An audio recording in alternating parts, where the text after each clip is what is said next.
I am the last guy in the world that you want to fuck with. You found my money on gags.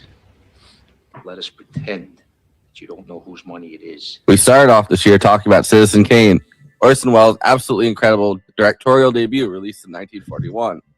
Tonight we're looking at another directorial debut that happened exactly 40 years later. Michael Mann's 1981 indie action thriller, Thief. That slob was a penologist. I'm a jet airplane pilot. I did 11 years.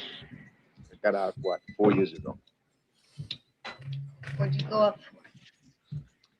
I stole $40. $40? Yeah. Part heist film, part stylish neo-noir, part Death Wish style vigilante film. Michael Mann was able to get through the wall that existed between TV and film for decades. Some of the first footage Mann ever shot that was purchased and used on TV was of the 1968 Paris student revolt. Mann happened to be getting his grad degree in London in the late 60s and stayed there to work on commercials with such future filmmakers as Ridley Scott, Alan Parker, and Adrian Lyne. This gave him the chance to get to Paris and film the student revolt, which he then sold to NBC's First Tuesday for a documentary called Insurrection. Once Mann returned to the U.S., he started writing for TV shows, including 4 episodes of Starsky and Hutch and 4 of Police Story, which taught him that the key to realism is to do your research. Mann was able to start directing TV movies, and in 1980, his second TV feature, The Jericho Mile, a prison sports movie that was actually filmed at Folsom Prison with real inmates. And he added 3 Emmys and even got released in theaters in Europe, but not in America. This time period was called Michael Mann's 5 years in television drama.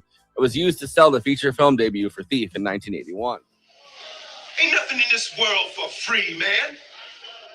Hey, I will pay what I owe. You don't know what you owe. Hey, man, if I have to, I kick back, get a shank, and I off that dog, if that's what I gotta do. Yeah, and pull a life jolt? Mann's time filming The Jericho Mile inside of Folsom Prison allowed him to envision what it must have been like for Frank.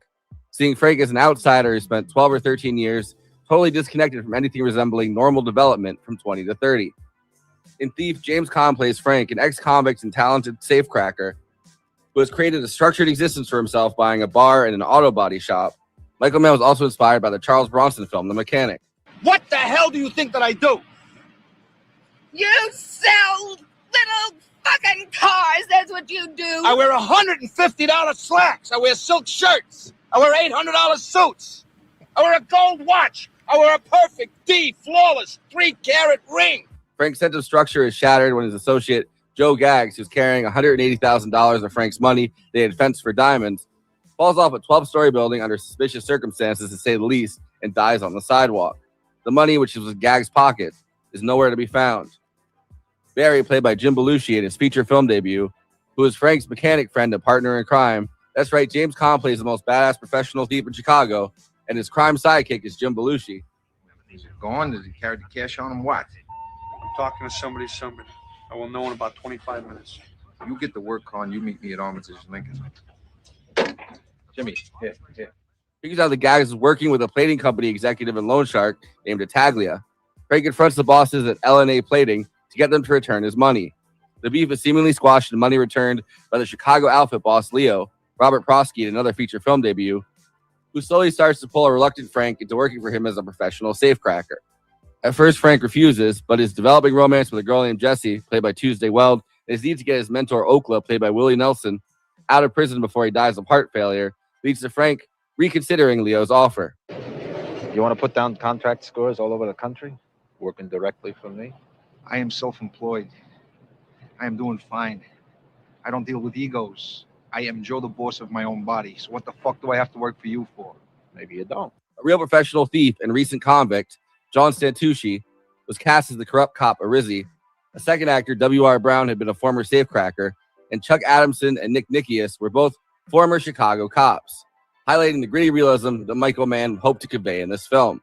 The film was based on Frank Hoheimer's autobiography, The Home Invaders, Confessions of a Cat Burglar, where Hoheimer, whose real name was John Siebold, discussed his life as a professional burglar in Chicago. Even this early in Michael Mann's career, some of his later trademarks were already appearing. The slick, stylized neo-noir shooting style of Donald E. Thorin, which used shadows and light to increase a sense of danger and unsettle us. The movie is shot with these deep blues, greens, sometimes a bright red or yellow, especially when it comes to drilling sparks, really utilizing neon as it is everywhere on buildings and around shooting locations. Because real thieves were on set and hired as technical advisors, all the equipment used by the thieves is real, and the actors were trained to use it. A real bank vault was purchased so that James Caan could drill into it and crack it in the opening.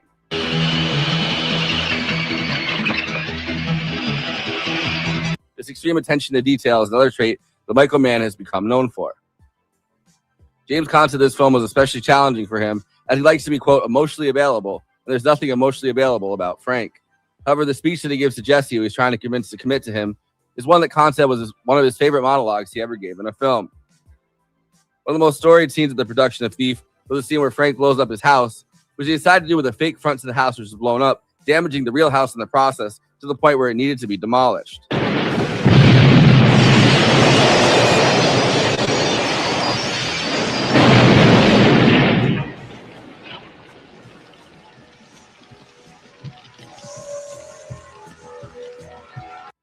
The score for Thief was composed by Tangerine Dream, only the second U.S. film they worked on. Although the Know Nothing dipshits of the Razzies nominated the score as a potential worst score, Tangerine Dream would explode in popularity from here and would work with Michael Mann again 2 years later in The Keep. Thief was filmed for $5.5 million, or go on to make $11.5 million at the box office. I can see my money is still in your pocket, which is from the yield of my labor. What gratitude. Before I introduce the panel, please like this video and subscribe to the Movie Night Extravaganza YouTube channel. Then hit that bell to get notified whenever we're streaming. Super chats are now open. If you have any pressing questions, send us a super chat, which helps me maintain the expenses for the show, which I'm obligated by the rules of the Geneva Convention to stop everything and ask the panel. Another way to help us out is to become a patron and give us money every month. In exchange, you get access to all of our after parties, bonus content, and we'll tell you even more movies we watched recently. Patreon.com/Movie Night Extra. We have a Movie Night Extravaganza Discord. There's an invite link in the episode description, and we have a Letterboxd HQ account. So those are 2 more places to follow along with us. Okay, let me introduce the illustrious panel. We are live right now on This Space. If you aren't following them, join This Space TV on YouTube. Link below. Conan Neutron is the co-host and senior producer for Movie Night Extravaganza, host of Protonic Reversal, an independent Film Critics of America film critic, and the frontman for the band Conan Neutron and the Secret Friends. Check out his music at neutronfriends.bandcamp.com. Kristina Oakes is a co-host of Movie Night Extravaganza, a streamer on Twitch, twitch.tv/cosmopolitics, a host at This Space, hosting Christina's Corner, and is across social media at Cosmopolitics and on Letterboxd at Christina. Josh Olson is an Oscar-nominated screenwriter who wrote David Cronenberg's A History of Violence, the audio podcast series Bronzeville, and the co-host of Movies That Made Me and The White Canon. I, of course, am your host, and the closest thing the show has to it, Jim Belushi, Forrest Miller. If you want to meet people, join the Lonely Hearts Club. Well done. Well done. Josh, welcome to the show, man. It's great to have you. Thanks for having me. Yeah, it's this is believe it or not, it's our first Michael Mann. I was as surprised as anyone. Crazy. So, we've been doing this for how many years now? I know, too many. We've talked about doing Heat a bunch of times with different people. It's just one of those movies that's been on our list to do. Like, I don't think. Well, Thief was too. I think Thief is on. Yeah, Thief. We've talked about Thief as well. Yeah. I occurred to me while watching this, and I've had the thought before, as have many other people. Nicholas Winding Refn's whole thing post Pusher is trying to be this, basically. Sure. Like with like one part David Lynch. And I'm not saying that as an insult. That's a great mix of things. But oh man, because I saw this years after I saw Drive, and like I was like, oh hi, you saw this too, huh? Okay. Yeah. Yeah. Well, I was gonna say it's my first Michael Mann too. I saw this opening weekend. That's awesome. I was going to ask if you saw this early on because you know I'm the senior producer in more ways than one on this show. And senior citizen. Not yet, but I know you got a couple years on me. So that's fantastic. Yeah. So how did they go over live? Because my understanding is that it didn't hit with people immediately. I box office. I don't even remember, but I mean, it's not the thing you experience in the theater. To me, it was a revelation. It was just like from the opening shots, and my pal Billy Friedkin had used Tangerine Dream before in Sorcerer. Yep. And so I just instantly clicked with that it's crazy to think about. It's so funny when you sort of come to movies out of sequence. And we all do this to some extent. I mean, I'm not that old. It's not like, I saw Casablanca when it came out. But when this movie came out, it was one thing to sort of wet the streets because you get a nice reflective look. Michael Mann changed that. I mean, it became a whole thing. And just that opening shot of the alley with that music was just unreal. And there's sometimes you sit in a movie theater with a new filmmaker and it just announces right off the bat that this is someone you have not seen before. And I mean, Thief did that before even a character walks on screen. It's amazing. Yeah, and it's called a wet down, right? That's what what that, and it's been emulated so much. Like we've seen it in so many things now. It's like no, it literally was this. It started right here, and he had done like a TV movie before this or something. But Jericho Mile, which I had heard of. I hadn't seen when it first aired. I saw it a couple of years later, which is a great film. And I mean, the whole Michael Mann thing was, and then The Keep came out, and I remember being like, oh my God, he's back. And oh my God, I mean, that movie is, it's amazing they released it because it's so clearly a victim of they didn't get the shots. It's incredible that they managed to cobble together a film that basically makes sense. And he kind of thought, this is it for this guy. Yeah. And then he kind of ran off to TV. And I remember, I was not a big TV watcher, but there is a new TV show coming out from the guy who directed Thief and the star of A Boy and His Dog. I am watching that shit. And, you can't, the culture doesn't exist anymore for a TV show to hit the way Miami Vice did. Oh, there's no way. Yeah. You don't have so much of that aesthetic, right? Like for the rest of the 80s, pretty much. Oh, God, every guy was dressing like that. Hey, watch it. Not just in real life. I'll send you a picture. You guys will die laughing. Man, I'm ready. I inherited that TV and movie aesthetic, though, right? Like, it was just it's become a whole, like, it's almost become a cliche in itself. Like, someone dressed a certain way, they're like, oh, you're clearly dressed like Miami Vice. Like, and also too, like, it's one of those shows where a lot of people are like, how a lot of people like for Grey's Anatomy, like, oh, so many people got their start on this show. I'm like, Miami Vice was kind of the same way. There were so many guest stars of people who were not just barely up and comers. Well, or people who were just like, only Miami Vice could get Miles Davis to show up, for instance. Amazing, right? Yeah, these amazing cameos and stuff. And I'll tell you, like, as a gentleman of a certain age, I have a 3.5-year-old now who about a year and a half ago, my wife and I were rewatching Miami Vice. She'd never seen them, and I was showing her some choice episodes. And our kid wakes up and he comes upstairs and he sees Don Johnson standing there, resplendent. Exactly, Frank Zappa was on it. Glenn Frey, resplendent in his white jacket and his scruff and his cigarette and his moosed hair. And my kid points at the TV set and he goes, "Daddy!" I was like, "I'm done." That's it. That's how you know you did something right. Yeah, that's right. It's fascinating to me that between Starsky and Hutch, which he directed 4 episodes of Starsky and Hutch, which is amazing.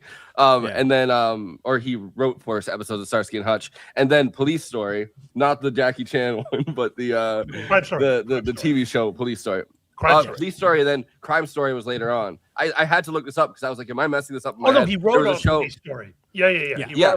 So he used producer on he was a producer on Crime Story, but he used those 2 things and then the Jericho Mile to sell himself as like a guy that could make a film, right? He was like, I've made these 3 TV movies, especially the Jericho Mile. This one got a bunch of Emmys, and in Europe, I guess it went into theaters, but not in America. And then he went from there. He went like when he kind of failed out of doing film for a couple years, he was like, well, I'm going back to TV, and I'm using my own name as a film director to sell my TV work. So he's kind of going back and forth between these 2 worlds. Well, and then he used the success of Miami Vice to sort of parlay it into making Manhunter, which another incredible Michael Mann film that was not discovered at the time. And it's all like less than 10 years of work between the 2, because it's like he made Thief in 1981, and then he made Manhunter in 1986. So it's like 5 years. He's already jumped. By the way, since we're invoked Manhunter, I do have to mention that Conan Neutron did write a Hannibal Lecter themed record called "The Art of Murder." That I've inspired by that. Before. Yeah, it's actually out of print now, so don't bother trying to buy it. But hopefully it'll be in print back again. But let's just say I'm a fan of that one. Yeah. But I'll say about, I know we're supposed to talk about Thief, but we'll get to it. If you, I don't know if people have seen the Brett Ratner movie Red Dragon, which is adapted from the same novel as Manhunter. Manhunter, sort of the third act, goes into a very different direction, but both scripts for 2/3 of the films are almost verbatim the book. Yeah. And I've always said, like, if you need to explain to somebody, if you have an hour to explain to somebody what a director does, show them Manhunter and then show them Red Dragon. Absolutely. It's the closest you're ever going to get to like a great director over here and a movie that is not directed. And you can see what happens. And then you can have this incredible star power. You can have these people like trying their best to make it work, and it's just not as good. It lays there like a fish, man. Yeah. Well, and we do got to start getting to the plot summary. But something that's so interesting with this is all the Michael Mann things, the things that we associate with Michael Mann. It's all here. It's all right here. Is there the budget necessarily? No, but it's all right here. And how often does that really happen? Right. And this is something like, again, it's been so emulated, just like Miami Vice defined fashion for better or for worse for a decade. For men. For men. Yeah. Right. Men care about the way they looked. Great. Awesome. Let's bring it back. That we also have this defined how, action thrillers sort of, in some cases better than others, attempted to look and attempted to conduct themselves. It's crazy that it's all here this early on. It's mind blowing, actually. Yeah.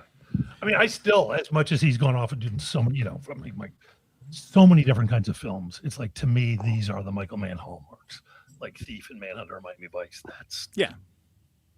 And when there's derivations, it's like a derivation of theme. I mean, to a certain degree, there's a through line to this in Collateral, right? Which is like, low-key one of my favorite Tom Cruise movies, because it's like, he's so unlike anything else, It's amazing. Yeah. But yeah, it's so funny that the Forrest, you mentioned yourself like being like the Jim Belushi of the show. Like this Jim Belushi, great at this, deftly deployed. It's his debut. It's his first. Acting job. Yeah. And James Caan was always like messing with him, right before cameras went on too, which is great. like trying to throw him. But he's always good. Like, he shows up a couple years later in Salvador, Oliver Stone. He's fantastic. Yeah. I just saw him. Kristen Stewart has written and directed a movie this year called Chronology of Water that James Belushi pops up in. And you're like, I have not seen this guy. He's been around. He's doing all, whatever. But I haven't seen this guy as an actor in so many years. And he was so good in it. He's so good at it. You had Kristen Stewart on your show on Movies That Made Me. Yes, we did. That's my girl. That's. I haven't listened to the episode yet. There's a fan before Twilight. Amazing. I'm a big fan before Twilight. Looking forward to listening. By the way, something Jim Belushi was in, people forget about, Twin Peaks: The Return. That's right. And he's great. Yeah. He's great in Twin Peaks: The Return. And yes, he was also talking about like Oscar-nominated movies this year. He was in Song Sung Blue, which I had just watched. I forgot. So he's the manager in Song Sung Blue. That's like, I want to manage your band. and he does like the great Midwestern Midwestern accent throughout that. Mix Factor. Well, and he says he's got all these connections and that. It's like, well, you drive a bus is like what it is. But anyway, but let's talk about. I know everyone at the casino because I drive a bus between casinos. Yeah, it's great. I mean, I low-key love it, and honestly, that is I enjoyed that far more than I thought I was going to. The amount I thought I was going to enjoy that movie was 0. But like, I actually quite liked it. I thought it was good. We need biopics about tribute bands now. Gone are the days of the Bob Dylans and the Bohemian Rhapsodies or whatever. We need like the Queen tribute band biopic next. Probably better than that fakakta actual Queen biopic. Anyway, let's get into the plot summary of this. And so, Josh, I know you're not super familiar with the show, but something we've been doing is we kind of go through pieces of the plot and then we kind of stop and like react a little bit to it, so we don't miss anything in the conversation. Although we do, obviously. Yeah, because before that, we were just ping ponging like all around, and it was exhausting. Then we saw that Chalamet ping pong movie. We can't do that anymore. Chalamet's got a ping pong. we copy their brand. We were just like the orange ping pong ball, like it's ping like pong ball but orange. We had it first. All right, so Frank, played by James Caan, is a highly experienced jewel thief and hardened ex-convict who has set structure to his life with a pair of successful Chicago businesses, a bar and a car dealership, as fronts for his lucrative criminal enterprise. Frank sets out to fulfill the missing part of his life vision, a family beginning with Jessie, a pretty cashier he has begun dating. Tuesday Weld, yes. Can we talk about the world we used to live in? I am not. I mean, if you guys know me at all, I'm not. I swing pretty hard to the left. I tend to be pretty. I like to think pretty good on some of these issues. So I'm not that guy who's like, it was better. Yeah. Women complaining all the time. These babes. But it blew my mind even then. This movie, when this came out, like, take a look. I think I'll tell you in a minute. When this movie came out, people reacted to Tuesday Weld like it was like, oh, isn't it great? She's come crawling back from semi-retirement to play this part, and oh my God, she looks so good for a woman who's so old. She's 38 in this friggin' movie. Yeah. And the same thing to Anne Margaret in a movie called 52 Pickup, which I love, which if you guys haven't seen these, and it's crazy. And it's like the one thing I will say, it's kind of nice. Like, you can now actually be a woman, my God, of 40 in Hollywood and still get to star in movies. Whereas back then it was like, this is unheard of. Oh my God, she's over 27. It's insane. So she's great in this film. And she's for the longest time, it felt like they just wrote out like any woman that was between kind of 35 and 60. They're like, we've written all of them out. It's kind of almost like the adult film industry in that way when it comes to women.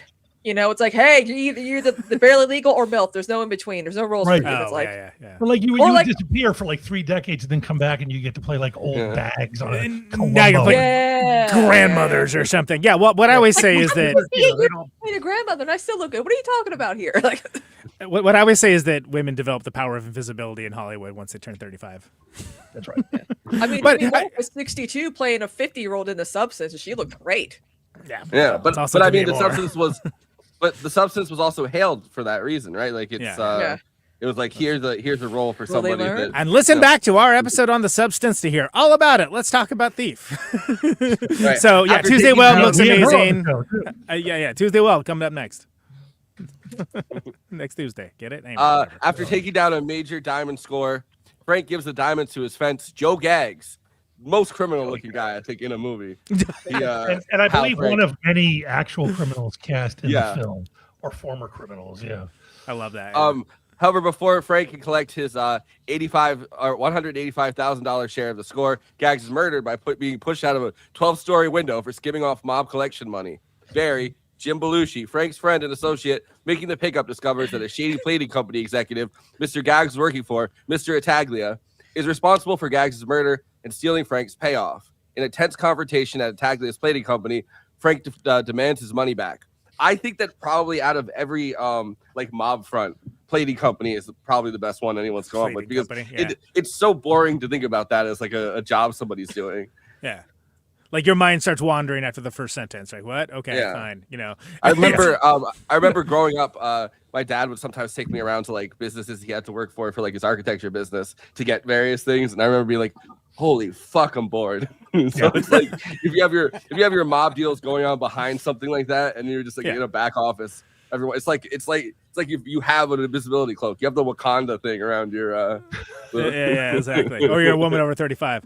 But I mean, it's the same principle, right? I mean, it's a great thing for a cover because no one's going to want to investigate it.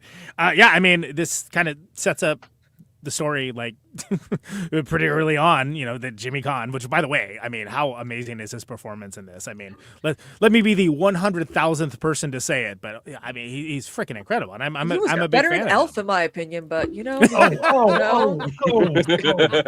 kids, you goddamn kids.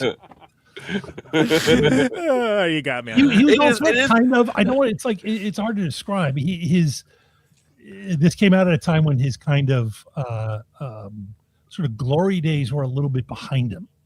You know, I mean, this is the crazy thing, and I can't tell if it's age or just the era, but it feels like time moves so much slower back then because this movie is it's like 7 years after The Godfather. Right. It feels like a generation has gone by. You know, he's done 27,000 movies. He's starred in stuff. He's been all over, and now he's sort of like a little bit on the downslide so they can get him for this smaller budget film. It's crazy. Well, not just get it. He jumped on board as producer, and he got the connections with he got the connections with people who are willing to like put up the money and everything for this. Like he went all in. Which is great, and it shows a certain prescience on his part, and you know it was mutually beneficial to both of them. I love this how when you hear the stories, because there was this interview that was him and Belushi getting back together, like the 30-year anniversary, and they just were talking about it, right? And they were just talking about how it just was like, again, he just knew exactly what he wanted. Was very insistent about it. Kept firing assistant directors because they weren't giving it to him. You know, like it was just like, oh no, it's legendary perfectionist. Yeah, he's all there. He knew exactly who he wanted. You know what it would look like, down to the like the apparel. You know, they had him Belushi's Hawaiian shirt. They kept trying Hawaiian shirts on him, and it was like, nope, that ain't. And eventually, he had someone make the Hawaiian shirt that Belushi is making because that's what he had in his mind. I love that. You know, it's that attention to detail is just it's so refreshing. And OCD probably. By the way, it was the producer that he ended up pairing with. I mean, I'm sure you guys know Jerry Bruckheimer. 2 years before Flashdance.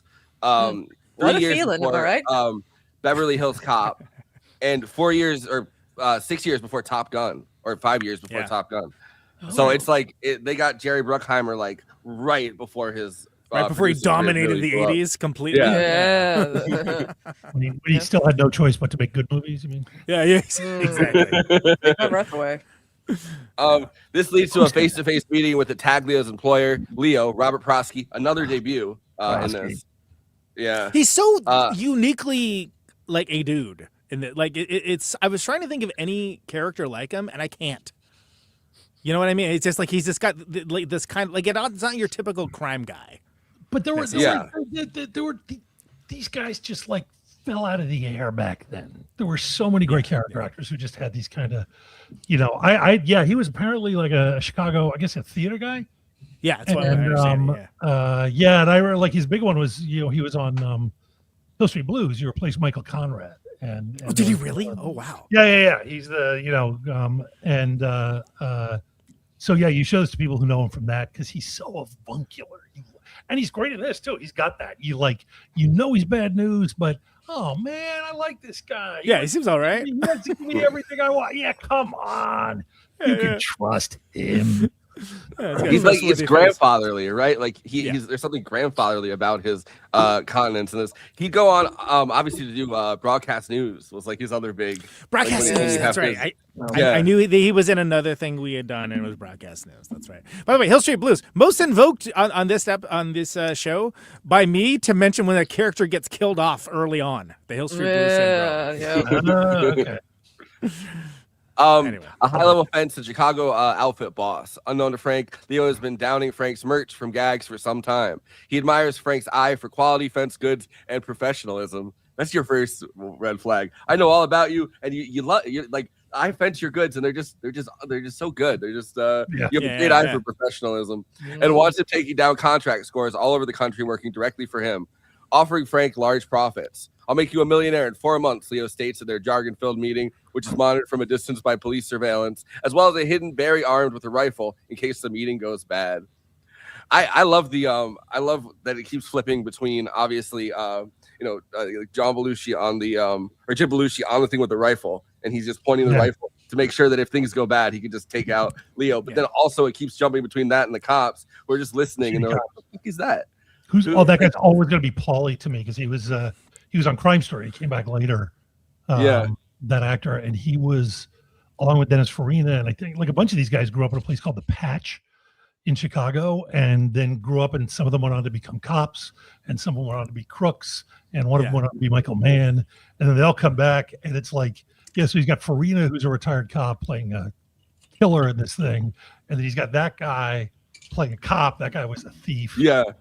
Who ends up I love the like another show that obviously does really Against well. type. All of the shows with David Simon shows, right? Like The Wire and Murder on the Streets, or like Homicide, Life on the Streets. Like those shows always had cops playing like criminals playing cops, and then cops playing criminals, and it's like that perfect like switch around, because obviously they're such intertwined professions that it's like you're a corrupt cop.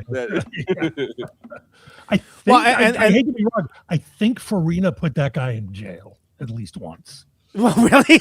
That's my understanding. Yeah. Do they have to have like a meet? Do they have to be like, look, we got to make a movie. No hard feelings. We don't have the budget to pay anybody off. I don't even think that. I think it's like, hey, yo, it's like working together. Remember that scene in The Wire where they all bump into each other at the movie theater? Yeah. It's like that. It's like, back to work tomorrow, right? See you then. I'm glad we got that 2 hours to watch whatever. And I love that the jargon is so key in this. Like you hear like the jargon, and it's like that's something that we've grown used to now, but it's not something that you saw at the time in feature films. Yeah, but this movie hits it like to the point where you need subtitles at times. When they really get into it. He does not use contractions ever during the course. Love that. It's like that's a thing people picked up in prison. Apparently, I heard Jimmy Caan talk about that. Yeah, you want to be understood clearly and concisely, so you do not contract. Yeah. So it's such a great character trait. I love it. Yeah. After this next sentence, I want to talk about this, by the way. At first, Frank was reluctant to consider Leo's offer, not wanting to deal with egos or the added exposure. But that night at a coffee shop with an emotional bonding with Jessie changes the game when she agrees to be part of his life. I love the dynamic between freelance. He's working freelance, and then this guy's like, "Well, I could take you on as an employee," and he's like, "I don't want an employer. Like freelance has been doing me good." I need that. Yeah. He's not wrong. I had questions about like, I don't know, what do you guys think would have if he had just said no to Leo? Like, do you think movie would have put movie would have added? Yeah, we'd be here talking about Manhunter. Right. Because I don't think Leo would have just taken no for an answer. Like I was gonna say, do you think Leo's the kind of guy that takes no for an answer? I don't. I think he would find a way to like obligate him, get something on him to like force him into his employ, right? Yeah. The Joe Gags was going to him as a fence. Well, Joe Gags was supposed to be the fence, and then he was going to him as a fence. I think there would be he would find some way to conscript him, whether it's voluntary or not. Is how I feel it's going to happen, right? But yeah, I mean, it's funny because we feel like we get away from that so many times in the movie, but it really ends up coming back to that he's a free agent. He likes being a free agent. He's good at it. Yeah. He knows he's good at it. He's very self-assured about it. It's his whole thing is safety. Yeah, just doing the job, and no one knows who he is. Yeah. But then by the same token, he's got some swag about it. There's that whole like soliloquy about like what he's wearing and whatnot. Great. But he says it like he said, I'm not going to get taken down by a cop like you. Right. Yeah. I think it was a little anti-Italian discrimination there, but no, but he's like anti-Italian discrimination right here. A greasy cop, but he's not going back to prison either way. I think. Yeah. If the time comes and he's going to go back to prison, he's going to make the cop shoot him before he go back to prison. Well, and that's I don't blame him for when you hear about like he's like, oh, they did a bunch of things to me. Yeah. Yeah, and that the sit down in the diner with him and the Tuesday Weld character, where it's something like a 10-minute scene, and it's just this back and forth, and like that's him being open, or as open as he can be, right? And it's so incredible because you think about that, and think about what's 81, right? This is happening. This is. I mean, it's like coming from Mars or something. You have this like guy telling you about these experiences he had in prison. Oh yeah, and by the way, what are you up to? Want to get married? You know, like what? Like, I don't got time. I do not have time. I do not have time to correct. It's based on. She's one of the. I'm going to need an answer from you now. Yeah, she's one of the few people that kind of would understand because she's like, oh, I got stuck down in Bogota in Colombia, and I had to do some things to survive too. It's like. You pick the one person that seems like she had some kind of understanding into like you do whatever you can to survive. Although then she gets complacent by the end, and then he's like, "No, this is over. I'm cutting this off." And she's like, "What do you mean?" But I don't know. He picks the one person that seems like she understands that survival is survival above all, or survival, but not getting arrested above all. Yeah.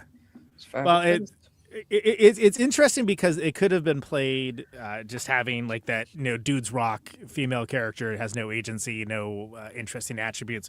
But I think that there's a real common cause between them, which is interesting because there's more emotional depth than you would expect in basically a crime movie, at least from this era, and it's.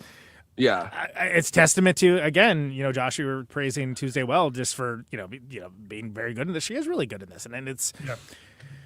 I think it's notable only because so many other movies do it so badly. Like, just don't know how to write female characters at all. It's just like the whatever mother, wife, whore. Those like. He's coming from a tradition of like both like the 70s, which had some pretty great women characters in these films, and also just kind of like film noir and crime films, which had some amazing women in them. And like doesn't bat an eyelash when she's like, oh, I can't have kids. Like, oh, well, adopt, whatever. Like, it's like boom, got immediately moved over. Anyway, Kristina, we're too busy praising women here. Do you have something you want to jump in on? Well, I mean, there are some male directors and writers who are really good at making like movies centered around women. I think Greg Gillespie with like I, Tonya and like Umbrella, even like the Pam and Tommy thing. Like there are some guys who are like, yeah, I know how to write women and strong female leads. Like, like real Justin Baloney, you can't do what Baldoni, whatever the fuck his name is. I'm like, that's a real feminist right there. Okay, not you and your. I didn't know who he was until like last day. But I'm just saying, like, I still don't. It's okay. Don't. It seems like with this movie, it's like we actually have like a male director who's like, yeah, I can write a pretty strong female lead, especially that era. Yeah. Like unheard of. Well, and it's notable, and I think it's key to that scene that like it kind of escalates the relationship quickly, but it's natural. It's very naturalistic. Yeah. And we're talking about a guy that when I first saw that, I was like, oh, this guy's real closed off with his emotions. It's like, well, it's all kind of on his little montage, his little vision board that he carries around with him. But you see aspects of him in that conversation that if you're paying attention, like if it isn't like a first viewing, there's nuances to what Caan's doing there that I think kind of you could drive a truck through the sentences sometimes. You know what I mean? Thank you. Anyway, moving on. Yeah. So, but later that night at a coffee shop, an emotional bonding with Jessie changes the game when she agrees to be part of his life after he relates to a harrowing tale of prison survival by way of a toughened mental attitude. To hasten his plans, Frank now agrees to just one big score for Leo. Telling Barry that this will be their one last job. With a little help from the maternal Leo, very maternal. Yeah, exactly. After being rejected at the state adoption agency, Frank is even able to acquire a baby on the black market. A son he names David after his recently deceased friend and mentor from prison named Okla. Okay, I love that Willie Nelson is in this as his. Me too, but real quick, can we talk about that adoption interview? Because what are we doing here? Like they're right to reject you, dude. Like what are we doing? Yeah, it's not real clear he understands what's going on in that office. They don't just hand you a baby. So it's like I'd like one baby, please. Yeah, no, it's not. I like that he's like if it has to be a black baby, I'll take a black baby. If it has to be a chink baby, I'll take a chink baby. And it's like they're not gonna hand you a baby. You just used a racial slur to describe the baby. Like, Don't be no. yeah. He's like, especially if it's 8-year-old half black, half Chinese baby, and it's like they're not they're not handing you a baby, dude. Zero babies will be handed to you here, sir. I mean, like, So, I do talk about Willie or yeah. Please. Again, I forgot he was in it. I was like, oh yeah, Willie Nelson's in this picture. Yeah. Jesus. Yeah, he and Jimmy were friends, very good friends, which is how that happened. And I will never talk about how a movie affects you.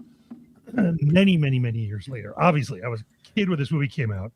I got hired to write a Willie Nelson Western by New Line shortly after I did History of Violence. Oh man. And I got to spend a summer hanging out on the bus, hanging out down in Luck, Texas at Willie's Ridge, going to shows. I got to stand at the side of the stage while he and Bob Dylan played a tour of minor league ball. I mean, an insane summer. I will never forget it. And one time, I think it was in LA, the first time this happened. And I remember sitting there and a whole bunch of people come on the bus to, visit Willie. And I think it was the first time I met Jimmy Caan too. He comes on the bus and the two of them hug. And I'm a filmmaking professional. I work in this industry. I have watched actors get shot to death and then gone out and had beer with them. I know how it works. I know it's a fantasy. I'm sitting there with tears in my eyes as Frank and Okla are hugging in Willie Nelson's. It was just like, oh my God, it made me so friggin' happy to see those two guys together. It was like, he made it. It was, but yeah. Did they have that intimate friendship like in this movie? They were so tight. It was ridiculous. I love that. Yeah. Well, and it makes it work on multiple levels too, Yeah. right? Which is again adds to the nuance of it isn't just I could call it a particular movie, but there's movies that are children of this where the guy's is very unfeeling and that's his whole character, and it's like, well, no, but the thing is, this guy isn't just unfeeling. Has everything so pushed down for his own defense, but it's very clear that there's this deep connection between these two guys, and that's so much different than just being like, oh, he's a cool, icy killer that feels nothing. Great, never seen Or how are you that going to talk about? I mean, that's what movies are shorthand. It's and everything. One of the reasons we cast ridiculously good-looking people is so we don't have to spend an hour of screen time explaining why they fall in love with each other. You know what I mean? And everything kind of springs from that. So if you've got this kind of situation where you've got two characters who fit the bill, who have this incredible real-life relationship and chemistry, you're insane not to use it. Because you can see it. There's just a couple of shots of there, just the way Willie's eyes move when he looks at him through the window. You're like, he's not acting. These guys at each other. And it's the only time in the movie that Frank is really able to express himself in a way that seems genuine, intimate. Like, he's not just making some kind of deal with Jessie, or making some kind of deal with Leo where it's always monetary and it's always transactional. There's a bond there that's deeper than that. And in some ways, it's almost like a homoerotic bond. It's like the way that he talks to him is almost like the way you talk to a significant other or something like that. There's a level of intimacy there that transcends, I think, the relationships that we have outside of those four walls. Well, yeah, no, it's a much deeper friendship than, that you would have to have. It's like, this is a person you relied on to keep you alive, Yeah. But when Cynthia Erivo and Ariana Grande do, it's kind of weird, isn't it? Am I right? When the human rivalry guys do it, it's fine. Yeah. Apparently, I don't know. Was my finger not on the pulse for any of that? But anyway, moving on. Things start heating up on Frank's account of a new association with Leo after resisting a shakedown from a group of corrupt police detectives, then subsequently ditching their surveillance. Frank and his crew are soon involved in a large-scale West Coast diamond heist organized by Leo. All goes well with Frank's burn job, and he's expecting the agreed-upon sum of $830,000 on a $4 million wholesale of unmounted stones. But when Frank returns from the job, Leo tosses him an envelope containing less than $100,000, the cash part. According to Leo, he says he has invested Frank's cut in shopping centers, an idea that Frank had flatly rejected. The crypto of its day, by the way. Yeah, I invested in shopping centers. It's so fascinating to have them invested in shopping centers. It's such a thing of a bygone age. That they're bustling malls all over America. They're like, no, these are new malls. These are great. It's gonna be great. Your money's gonna go. Malls, places to blew up at. Well, can we just real quick, because there's a lot of plot to cover there. The cops are great, like which was to say not great. They're like mediocre miserables.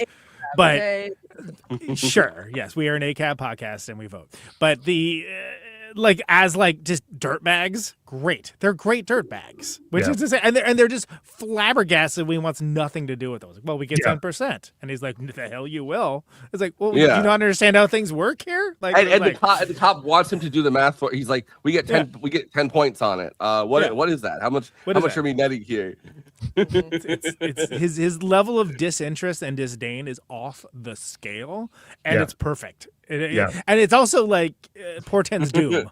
Yeah, exactly. Very early neoliberalism crime. It is, which is funny that Heat goes on to be like the ultimate neoliberal crime movie, right? Like it's there's nothing holding them down to anything. They can go their own separate ways at any time. It's as Mark Fisher talked about it. It's like it's crime it's when it's not crime, when it's actually like work or whatever that people are doing. It's the same thing with everybody wants freedom of movement in this time period, and it's like Heat is the ultimate freedom of movement crime version of a crime family. Yeah. Right, so he does the job, and then there's that absolute flex of just like, oh, don't worry, I invested it all for you. It's like, invested it. Like I said not to do that. Like, why are you doing that? And again, I've invested money in crypto, right? I've invested all your money. I invested all your money in Auntie Annie's pretzels. Yeah, exactly. And Dogecoin. Yeah. I split it between two. I've invested all your money in Hot Topic. Hot Topics, they're never gonna go away. Josh, you're muted. Yeah, sorry, no, I have some noise going on here. So yeah, I mean it's great because it's also him pushing the line. It's seeing how far he can push him, and the answer is not at all. But he's like, wow, but it's me, so yes, I can. So it tells again, portends doom to a certain degree as well. But it's so funny that shopping centers are what he chooses. He's like the Dallas one, the Fort Worth area. He's got him in Palm Beach, like just all the places that like all the hogs are gonna shop for the next 30 years. Looks like according to that shopping mall, there's a shopping mall on this investment. Okay, anyway, sorry. Killbots, everybody. Shopping mall. Thank you. In addition, Leo sets him up with a Palm Beach score for Frank in 6 weeks without consulting him. And irate Frank bluntly tells Leo that their deal is over, takes the envelope of cash as he leaves and demands the rest of his money in 24 hours or he will wear his ass for a hat. I love the lines about labor where he's like, you have so good. Like he's like, you have my money, which is the yield of my labor. He says, oh, you want all of that? Join a labor union. He says, I've got my labor union on me. Which I guess Michael Mann said in a separate Mac Over was telling me that he said in a separate interview that he had read Karl Marx, or in his mind he had read Karl Marx in prison, and that was like a big part of it. Absolutely. And what does he say? Elected? Like he made up like a word specifically. He's like, I think he would like want to use like $10 words in this situation, and like he made up like a word, which is awesome because it is sort of like, what did you say? There's a deal I elected to make. But the intent is there. You understand what he's saying, even if you're like, somebody can we look that up? Is that a real bird? Yeah, Well, it's the opposite of what old Buster Scruggs says. No man can tempt another man into recreation. But it's the opposite. You can't coerce somebody into. Well, you can coerce somebody into work, but Frank's trying to get out of it. No, I'm sincere when I say this. There are 3 American movies to me that are like the best movies about labor. First and foremost, John Sayles' Mate 1. Yes, covered on this very show. Paul Schrader's Blue Collar, and which we need to cover. And that's look. If you only get pick 3, those are 3 great ones. This is such a good blue collar like working man's crime movie. So Frank drives his car, unaware that Leo's henchmen have already beaten and captured Barry and are waiting to ambush him. In the setup, Frank is knocked out with the butt of a carbine, and Barry is killed by several shotgun blasts from Carl, one of Leo's main enforcers. That's Farina, obviously, playing Carl. He's a giant mound of a guy. I never remember. I Awakens, even watched it recently. I can't remember. I can't remember if he has one line or no lines, but I think he has a couple. Yeah, he has a couple because he tells. I think he tells. If I'm not mistaken, he tells Frank as he's walking out. He's like, "Frank, watch it" or something. Yeah, it's almost monosyllabic. Yeah, but it's like a throwaway. Yeah, and I guess Farina like hit up Belushi about like, hey, how do I do this acting thing? You know, and he's like, oh, well, there's an agency downtown. You know, you sign up with them, and there's some theaters. They got acting classes, whatever. And then, so like years later, he sees Farina in Streamers, and like Belushi's like, hey, man, you were really awesome in that. He's like, yeah, I took those classes you talked about. And he's like, oh, yeah, I forgot I said that. Which is a great. I'm not gonna try to do a Belushi impression, but yeah. I was like, I thought that's such a great like, just, like offhanded advice from someone who, let's be clear, this is his first movie and he's already given advice. So okay, great, you know. But I feel like my version of a Belushi voice does like the Chicago accent, where it's like, hey man, let's go in here. This ends up turning into the Bears. Eventually, I was about to say that too. Conan, yeah. You have a whole idiot, you and I. It's a shared mind, yeah. Awakens with Leo staring down at him, which is this one of the great shots in the movie. Yeah. This is bathed in blue. It is very disconcerting. It's not something you want to wake up to.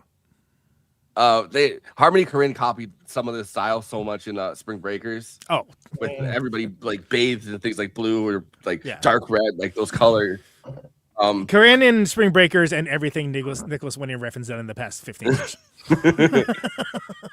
Leo Coley informs him that he, Jessie, their child, and everything he owns are Leo's property. I mean, he fucks up with the fact that he has all the trappings of modern American life by the end of it. A house, a child, like the nuclear family, like as a unit, right? He has a child, a wife, he has a car, like, and it's all in Leo's name. He manages to get a paper on all of it. He threatens to prostitute Jessie and whack out your whole family. Also says some other things that, you know, with it's a woo, racial slurs of its time. Yeah, woof. If Frank does not continue working for him, Leo warns Frank to tighten up and focus on his responsibilities. Meanwhile, his henchmen dispose of Barry's body. So I guess that scene is taken from the movie The Mechanic, where Charles Bronson dissolves a body in acid, and Michael Mann's talked about like, I just thought that was like the coolest thing to throw a body into acid into on a mechanic's lot. That horrible slow-mo shot, I'll never forget. And you see Belushi's belly coming up through the shirt. There's something about that. And his last words, "Duh, Bears." One of his preconditions for doing the movie, Jim Belushi, he's like, I gotta die in it. I gotta get killed off. I've never been killed off before, which is so funny. And it's like, all right, yeah, no problem. We'll dissolve you in some freaking chemicals, no problem. Well, it's the great Chicago prison everyone talks about, so it doesn't surprise me. But Joliet, as a prison, right? That's where the Blues Brothers come out of in the beginning of both movies. Yeah. And this. So yeah, on that there's a anecdote. I remember that apparently like later on, and we'll get to it later when it's blowing up the house. The cops all have these like really fancy coats and like really nice outfits and stuff. And so Belushi's like, oh, that's, you guys got, really outfitted here. He's like, oh yeah, we made so much money off of Blues Brothers, all the Teamsters and firemen and whatnot, that we all got like a ton of overtime. So yeah, we're all in for this movie thing. That's amazing. Because it was like, yeah, they were the most well-dressed people on the set. Well, I mean, they had Carrie Fisher run out with the rocket launcher in that movie. Yeah. It's like That's they right. probably needed so many extra people to make sure she shoots off the rocket launcher and stuff. So he's like, yeah, my brother John, he was very generous with Universal's money. There you go. Anyway, sorry, that's a little fast forward. Frank goes home to contemplate his next move, gradually sinking into hardened apathy akin to his prison days. He coldly orders an uncomprehending Jessie out of the house, telling her their marriage is over. He instructs an associate to drive her, the baby, and $410,000 in cash somewhere where they cannot be found, informing Jessie more money will be coming at regular intervals, but that he will not be joining her. does he keep sending money after he's I mean, that's a lot of money though already. Woo. Yeah. Well, and that leads to the Indian. What I would do with 410 grand, you know. I also he's like yeah. We can get to this when the movie's over. I have some questions, but yeah. Okay, for sure. And so I think that first of all, this is a heartbreaker because it's like, well, like why he's sending her away and it's in the way, but like it's so. And I think it actually works better that the emotionality of it is kind of under the surface rather than it being like so. Like if this is a movie today, there'd be somebody in voiceover telling you like how like racked with pain he was about this. It's like, yeah, we know. We're watching the movie. We don't need that. Yeah. Conan, are you suggesting that second screen content is not higher echelon content for the masses to watch? I'm loosely suggesting that, Kristina. Yes. Yeah. No, but it kind of reminds me of like one of those scenes that are heartbreaking in a movie where like the guy has like a dog or something and he's like, get out of the car. Yeah, get out of the car, boy. I can't take care of you no more. Yeah. And you're like, no, it's the same sensible. Yeah. With nothing to lose, Frank blows up their home in a fiery nighttime blast using high explosive charges. Accidentally really blew up that house. In so they build a false front, is my understanding, right? They build a false front and like, hey, we're gonna blow this false front up, but they were so excessive with the gear overboard. When they did it, actually did damage the house, which is just doubly to the point where it damaged the house to the point where they could not. There was no fixing it. Like they had to just demolish the house. There's a completely different house now on the spot. I mean, it does look awesome. How we got here? The bar is still there, I believe. I have friends from Chicago who like that's their favorite bar. They do a pretty good job of looking like they blow up the bar. You can tell they use so much less explosives on the bar. On the house, it seems like they used everything they had. Yeah, they may have learned from their experience. It catches a tree on fire. Yeah, that's an amazing. That's one of those things where you're like, okay, on the one hand we screwed up, on the other hand, that's an incredible detail. It's pretty badass. Yeah. Like it's like living in the house. Like want to know what house was here before this one? Huh? Yeah, exactly. Well, I got a movie for you. You'll see it. You'll see the old house. I have been to the Green Mill. It was a band outing post show. Some friends of mine was like, hey, you know what bar this is? I'm like a good one, and they're like, no, it's the bar from Thief. I'm like, bar Thief, yeah. Awesome. That pretty much it seems like it pretty much exclusively exists so that Frank could take phone calls there. Right, and then say, oh, anything important, I have to go to a payphone. And there's only by the two way, payphones left at the time. I mean, you're being funny, but yeah, exactly right. Because I mean, he's got to hide all of his money. You buy a bar, and it serves a purpose for him. It is a utilitarian. Yeah. You know. Well, I mean, it's also you invest your money in a bar. Like, I mean, I guess like maybe now it's a little bit different, but like at one point, like a bar seemed like the surest thing. Like they don't like even during a pandemic, right? Like a bar doesn't completely close. I mean, dude, I live in Wisconsin. Yeah. Yes, absolutely. Like consider the most bars per capita in the U.S. of A. But I think that it's also notable that it's a Chicago landmark, the Green Mill too, and something that because I was thinking about things that made this movie interesting, and Daly didn't want people filming in Chicago for a long time because he didn't want to be associated with crime. Right, so this is like tell that to like New York City as well. Like, come on, man. Like, I mean, get over it. I'm not saying I agree with the guy. I'm saying that was the rationale, and this was one of the first ones that was allowed to utilize film in Chicago. Like, it was this Blues Brothers stuff around that era, and it was just hilarious. It's like now they're blowing up landmarks and it's like man. See, this is why I did not want this. Yeah, exactly. That cracked me up. So I was like, oh, maybe he was justified in thinking that. But anyway, I also like I like Daly saying that he doesn't want to be associated with crime because it's like, maybe fucking shave up then. Yeah, exactly. Like, do you want to hear what the mayor of Chicago? It's most corrupt mayor in history. He's like, I don't want to be associated. He was projecting with crime. A lot, huh? Yeah, Hang on, my cousin's here. I got to give him the money to make workshop in City Hall. We got to go stuff some ballot boxes. Be right back. Anyway, sorry. He then drives into his business establishments and does the same, destroying his bar in a violent explosion, setting fire to his car lot. It's crazy when he sets fire to the car lot and it's just cars like. Yeah, and is it necessary? No, but is it awesome? Yes. Yeah, it's cathartic as hell. I mean, it's. I'm imagining like showing up for work because like if you're working as a mechanic on a car lot, you're man. probably not listening to to the news necessarily on your way there. So so you show up to work the next day and then you look and then every car is just torched. Burned. Yeah. What? It's like the GIF, the meme. Yeah. What? Yeah. Hey, who did this? And why? Yeah. And is What did I payroll do? going through? That's my biggest question. Yeah. Armed with a pistol, he quietly breaks into Leo's house in a peaceful neighborhood. The crime boss always lives in like a peaceful neighborhood too. It's like yeah, he come brings on. chaos in the streets. And then Yes, he's like, listen, I live he's, in and the he's suburbs. sitting there in his living room, his nice suburban living room, and he's got his guy with him. Doesn't the guy go to get it like, hey, you want some milk or something? I mean, it's it's a Taglia too. It's the guy from like in the beginning is like, we gotta take him out, and and he gets multiple moments in the movie to say, what did I say? What did I say? Yeah. Yeah, it's well, and that's another, and like we always talk about the it's got good schools. You know what that means? It's like, no pesky minorities, right? Yeah. And I love is it like it's the cleaning lady, right, where he that woman who walks by who sees him. Yeah. He's just like, the older lady. Yeah, she just looks back to her newspaper. Yeah. We see her through the mirror. We see her through the mirror looking at us. Yeah. It's great. It's a great shot. Armed with a pistol.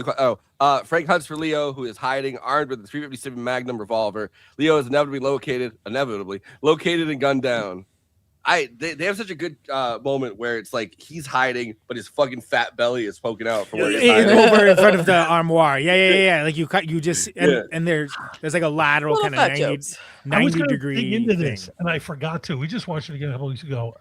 I watched with a friend who's a big crime movie freak like me, and we were talking about it. It's like I am not entirely certain that this is not the first movie that posited a mob boss in a tracksuit. Tracksuit Not mafia. a thing you saw before that. It was not a thing you saw a lot. True. Certainly not in Scarface. It's not. Well, because like The Godfather, right? It's the top echelon. It's they the would never it's cut. also the 40s. Yeah. They didn't have Nike. Yeah, but I'm saying like I've always talked about like the class levels of the various mob movies, and it's always the Godfather, the people that wouldn't be caught dead in a tracksuit. Like, they'd be like, go upstairs and fucking change if they caught you in a tracksuit. Yeah, The higher up it goes, the more they're likely to wear like a expensive suit. So this guy is like he's always the Chicago outfit boss. He's like he's at home, he's wearing his velour. Yeah. It's like Yeah. And then, which is interesting because that does start to change throughout the 80s, right? Like later on, it became the look. And which came first, the movies or the reality? I don't know. I don't know. Yeah. Well, they kind of make fun of that in the Sopranos a little bit. Yeah. Yeah. But my wife did like product placement for Puma back in the day, and one of the things she did was The Sopranos. She would provide them with those suits. Oh, really? Oh, wow. Yeah, they do wear a lot of poop. I think that there's interesting about this mob boss being both. He's like old and he's kind of obese, and it's like everyone else in his outfit is like they're ready to go to war for him, and he's just kind of like this older kind of big guy wearing like the tracks. Like it's clearly for luxury, but also for because the kind of tracksuit is definitely like a higher end one, but he's also wearing it, I think, for comfort. He's like, I'm not going to go out there and. Yeah, he's the boss. Well, as long as he doesn't got the blonde hair or a tiara crown, it doesn't look like Jimmy Savile, we should be fine. Topical. Yeah, good. That's good. I just think about having like just a guy in your house. It's like you're not a lord in a castle. He's just sitting there. The guy's sitting across from him. What? Like just waiting to see. Like, do you need a glass of milk while you read the paper? Yeah. That's just so. It's so funny. I don't know. And then he's like, no, thank you. You go drink the milk. And he's like, he's had like this the attack of that guy has such a stupid smirk on his face the whole movie too. He's like smirking while he's pouring the milk, and it's like, oh man, Midwestern as fuck too. It's dairy country out here. You gotta drink your milk. And the scene where he finally shoots him is so interesting because he's trying to hide behind the furniture, not quite obscuring him, but it's clear like he's gonna try to get the drop on him. right? Yeah. And he's got this in his mind, and but the way that the room is set up, there's no possible way you could get the drop on someone walking through that door. There's just no chance. Yeah. But it's also like, what's he gonna do? He's not like a combat guy. He's the boss. He doesn't have to think about this kind of thing, right? And then when he does get got, it's like then he tries to do the like. With hate's heart, I stab at the kind of last thing, and then he gets shot again. Which I probably shouldn't have laughed at, but this time I did because it's like in his big broad chest. It's like great Michael Mann thing where he cuts a couple of frames out. Yeah, he gets hit, which he does again in Manhunter when Francis Dollarhide gets shot. That's which is such an interesting effect, and you have to like wonder. Did Michael Mann stumble across it himself? Did he see it in some obscure thing? But it's a great effect. I've not seen it before. Yeah, I mean, I that's from thinking from the timeline. I don't think I'd seen that in anything that I can think of, like at that point. So, but it's very effective because it's shocking, right? Like, like your eye is shocked into. Because it's an unnatural thing. We're so used to moving everything about James Caan getting shot to death at The Godfather. He's like, it's like, but there is this thing where you miss a couple frames. It's like, and then that is one of the great, like 10 guys pop out at the, just start shooting James Caan in his car. And it's like, wow, how did all these guys find a good hiding spot? Like, did they get, how many hours ahead of time did they get here? Like, it's like the gopher game. They're all just got their own hole. It reminds me of like, if Sonny Corleone didn't drive that way that day, it reminds me of the Hitler joke where they're like, they're waiting there like 10 minutes, no Hitler, 20 minutes, no Hitler. And then the guy turns to the other guy and says, I hope nothing happened to him. Yeah. It's like, well. All right. So Heroes of Ice, it'll do. Frank then pursues Taglia as he tries to escape from the house, but is promptly confronted by Carl, another henchman. In the ensuing gunfight, Frank is shot but manages to kill the trio. Frank loses what appears to be a ballistic vest he was wearing beneath his jacket and walks away into the night. He kind of just gets up. My question now. All right, let's hear it. They're all dead. There's no implication that there's a larger mob beyond this. Yeah. This guy, he's a local crime boss. He's taking out him, every one of his dudes, his home.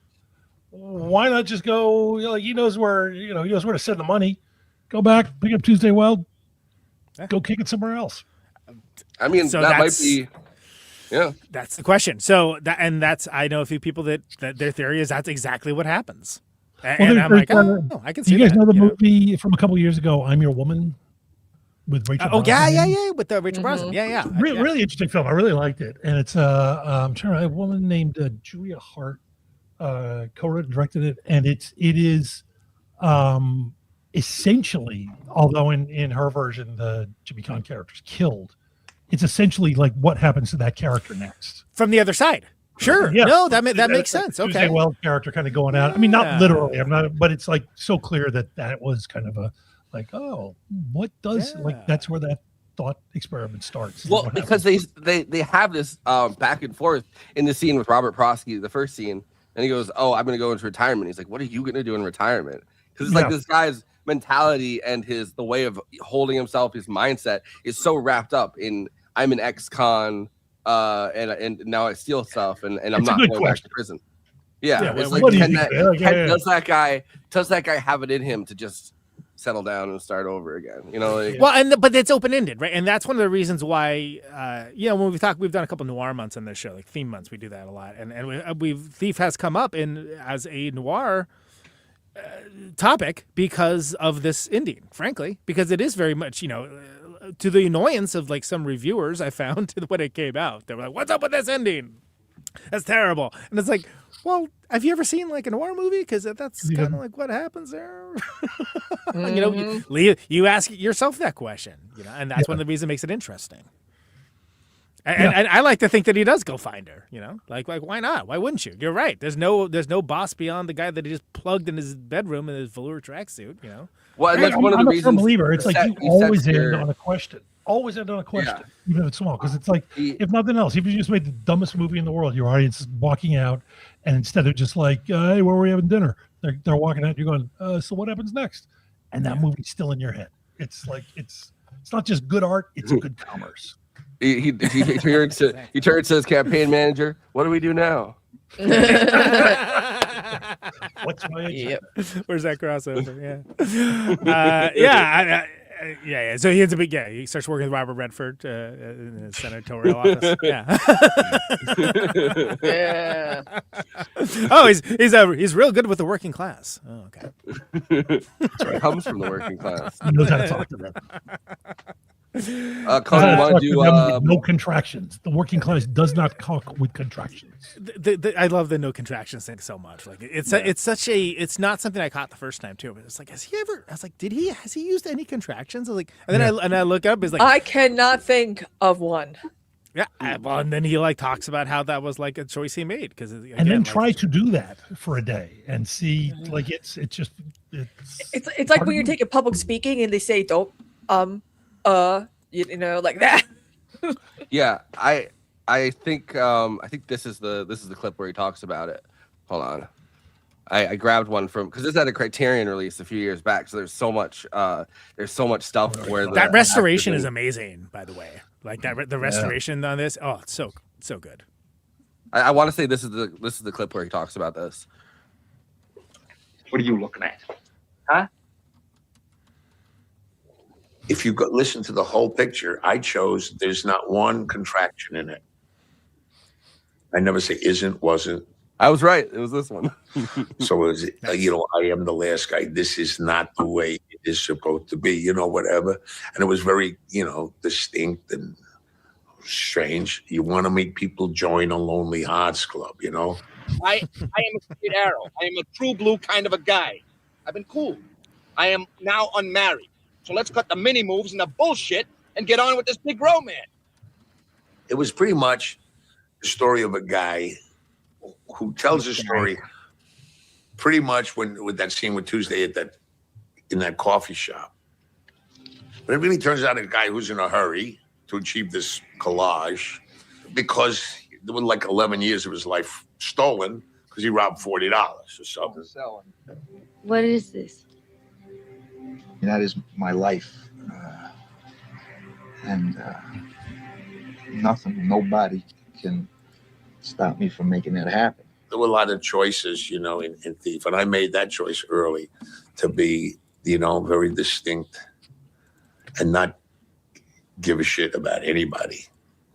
No fear of anything. There's nothing you could do to me that I'm afraid of. I've had it all done to me. And in that thing, which I loved, I think it's one of my favorite scenes, probably my favorite scene.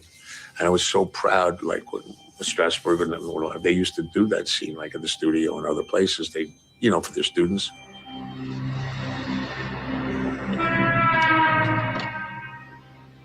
I mean, I was so crazy. I mean, just being that guy, it's like people don't realize actors are just nuts. Maybe there was a reason. You ever think of that? Hey, I'm talking to you. Hey, take a walk, Flash, all right? Go on. Hey. But part of being one that's really successful is like you can't just push a button. So whether you like to admit it or not, a certain osmosis takes place, and you actually become a little bit of that guy. There was this one scene, there was this guy, big guy. The guy was like 6'4", he had to weigh 240. I didn't hit him. I just went, boom, hit him in the jaw. Pow! Get out of my fucking way. I didn't say anything. This guy with the mic will say, son of a bitch, he hurt me. That big animal, I just slapped him in the chest. They don't come along like that too. I mean, that kind of character, you get just so involved. Well, it kind of oversold the tough guy aspect of it all, but it's Jimmy Caan. He doesn't have to oversell anything. And by the way, you showed every frame from that film that William Peterson is in. Oh, really? Nice. He's going to go on a star and Michael Mann's next good film. That's right. I like that he's still like the guy says, "Oh, he hurt me when he punched me." He goes, "That big animal." Yeah. Classic Jimmy Caan, exactly. Well, everybody, the time has come. Letterboxd, of course, is a social media site for film lovers to talk out within to each other about the movies they love, maybe the movies that they didn't love, maybe the movies they found profoundly macho but moving at the same time. And of course, this is a bottom-up democracy. Everyone gets to have their say, not just the Siskels and Eberts of the world. Everyone gets to chime and opine about the movies. Best expressed succinctly for the purpose of this bit, where they collected weekly by yours truly, to be put on screen and reacted to by Forrest and the panel. That's what this bit is. These are the letterbox one-liners for Thief. Let's roll them.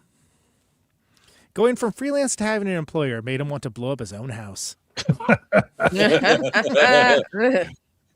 I mean, it's so true, though. You know, like no lies detected. He doesn't. He might have a contract with with his employer, but it doesn't fucking matter. He's blowing up that house. He's starting over.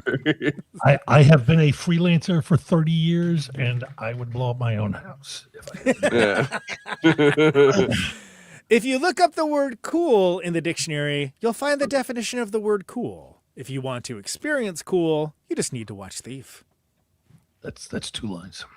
Yeah, it's sometimes we stress the definitions. What the heck? What do you? Everyone's a critic. Come on, Jesus Christ. Letterbox 2-liners. What a man. 2 ends. Jesus. What a man, what a man, what a man, what a mighty good man. If you average this one and the last one together, it's 1 sentence. Okay, all right. Okay. It's this one that I feel like Heat is the other one that it's like, what a man. Yeah, whatever. We're allowed 1. Frank would have been one hell of a social media influencer, I'm guessing. Yeah. I wear $100,000 or $2,000 suits. I wear this 3-carat wristwatch. Yeah, absolutely. Slacks. Remember, it's slacks. Oh, yeah, man. it's One of my all-time favorite words. Slacks. What the hell is it you think I do? Well, I'm here to teach you what I do. Bring back slacks, everybody. I'm Frank, aka Frank Lala.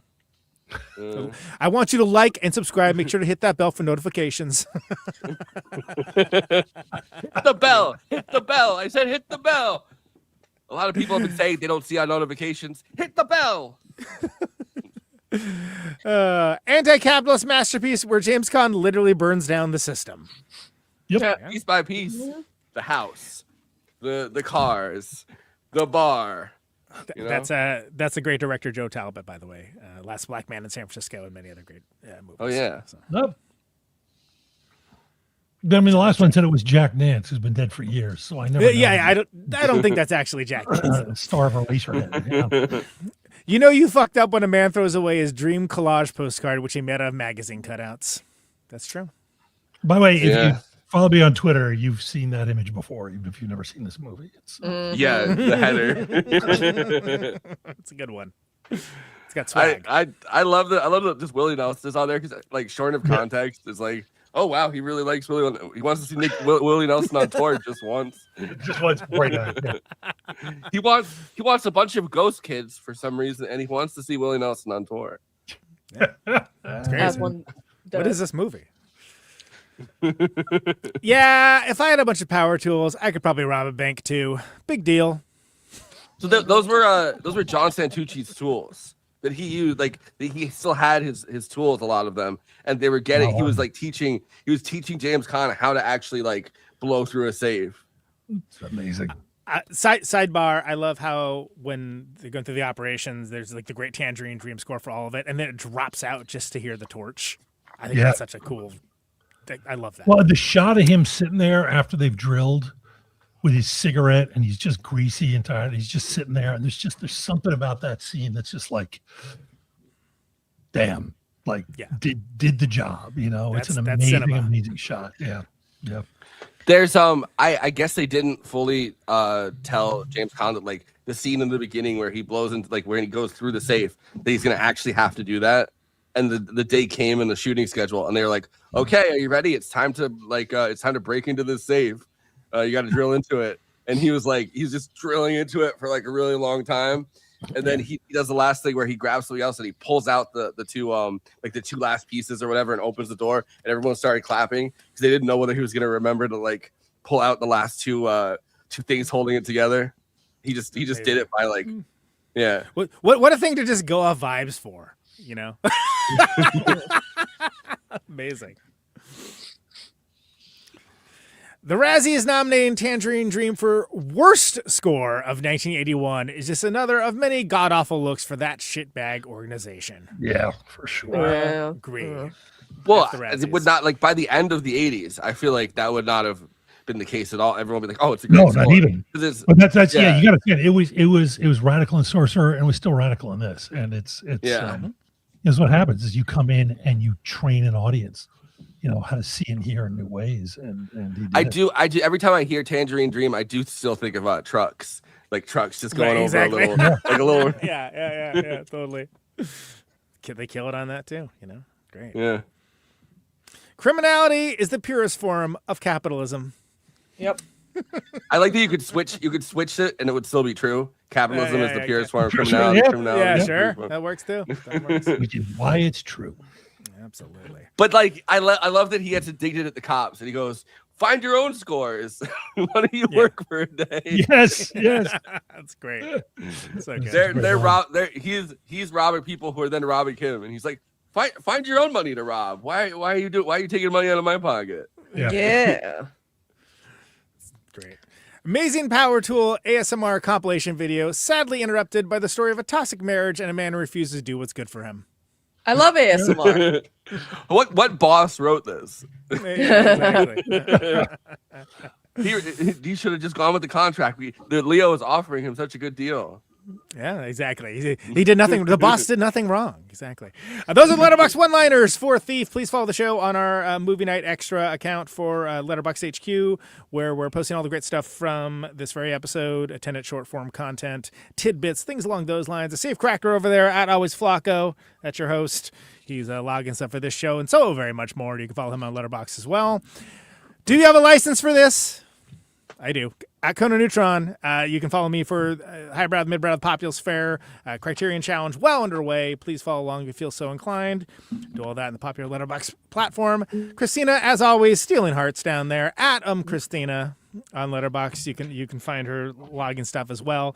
Josh Olson, there is a Trailers from Hell Letterboxd account, but it's Trailers from Hell HEL, which is hilarious to me. I don't know who's posted on that or whatever, but some stuff from your great shows is posted too there for the Letterboxd devotees. Oh, okay.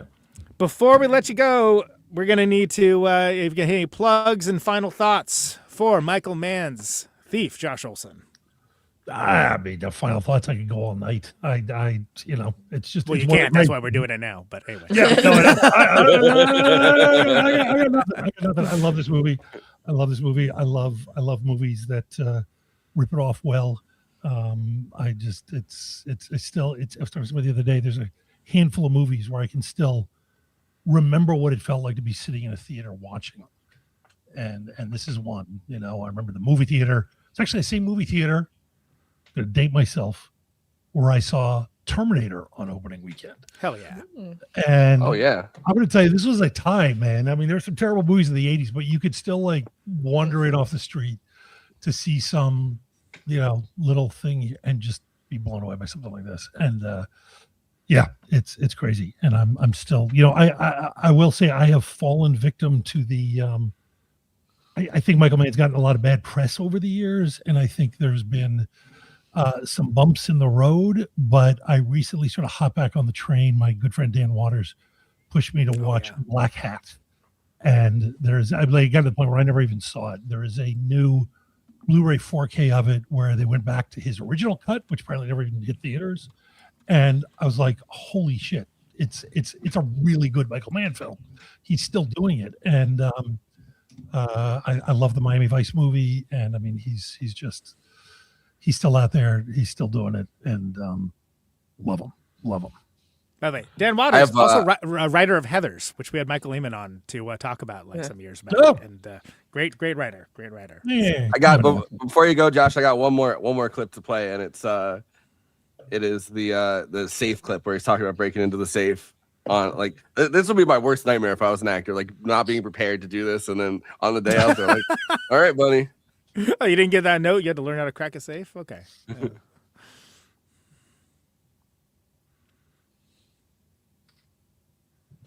Wait, hang on. Where's the audio? Yeah, the audio's not on there. Hold on. Audio's half the See, talk about not being prepared for the task you're about to do. Jesus. Yeah, this is my. When we were doing this scene, Mike had not told me that we were just going to be robbing the actual safe, and so I had to do the entire thing. That's about as far as I can go. I guess it doesn't have. I guess it doesn't have audio. The one that I pulled, so never mind on that. All right, anyway, he's doing the thing that we talked about, right? That's all you need to know. Movies that made me one of the only podcasts I listen to regularly. Josh, by the way, and I do quite enjoy White Cannon. I think you guys are off to a great start with that show as well. I would be disingenuous to not mention that friend of the show from Unkind Rewind, another Josh Dugan, big West Wing thing fan. Oh. He wanted to give us I have PTSD from that. I don't blame you. Can I plug it, even though it's dead? By all means. My good friend Dave Anthony, comedian and co-host of the amazing Dollop podcast, watched. It started out at a bar. We thought it would never happen. We thought we'd never make it 5 episodes. We ended up watching and doing an episode on every single solitary -1 episode of The West Wing, dismantling the show's terrible centrist Democrat politics. And by the time it was done, we had, Adolph Reed and you can't believe the guest we had on that thing. And it was so much fun. But I have PTSD. I saw that headline the other day that Trump is now going to destroy the West Wing, and I read that and I was like, shit. I mean, arguably the entire country has PTSD because the Democrats are still going off to that same playbook, but that's an entirely different podcast. So, strongly worded letter, Conan. Remember that'll they do. Have that one monologue. Yeah, that one monologue that he did that wasn't West Wing, but it was like some movie about journalism. Always goes viral. Newsroom. Yeah, Newsroom. Which is like Kmart version, Kmart network. Because women are doing things now. It's women. It was great when it was all men, but now it's women. It's Dollar General Patty Chayefsky is what it is, and it's freaking horrible, and it should be recognized as such. Anyway, women typing is the women talking. all of it. Garbage. Anyway, Aaron Sorkin coming on next week, so we got Tuesday Weld. We got Aaron Sorkin. It's gonna be a packed show next week. He's starting a podcast with Chuck Schumer. Yay! I would not put it past either. Strongly word the letter pod. I'm once again I'm Schumering once again right now. Oh yeah. See, nothing's about to happen because your glasses are going down. Yeah, exactly. Right. I'm in the middle of writing a strongly worded letter to. And I need 10 Democrats in safe districts to vote against. Whatever. Anyway, that's demoralizing. Josh, thanks so much for being on the show, man. We know you got to be. We're gonna hit it with the plugs. Don't be a stranger, please. Fantastic. Thank you. Be happy to come back. That was a lot of fun. Awesome. Yeah. We'd love to have you back. Feel like Adam. If you're watching us on YouTube, please like and subscribe, and then hit the bell to get notified whenever we're streaming. And we'd humbly request that you watch the video to the end because it helps us with the algorithm and helps more film fans to discover the show.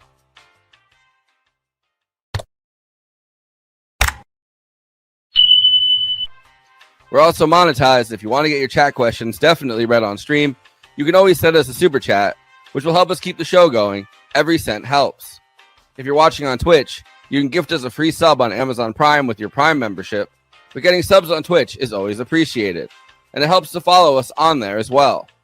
We also have an audio feed, which is available wherever you download podcasts, if you prefer to listen to podcasts rather than watch the stream.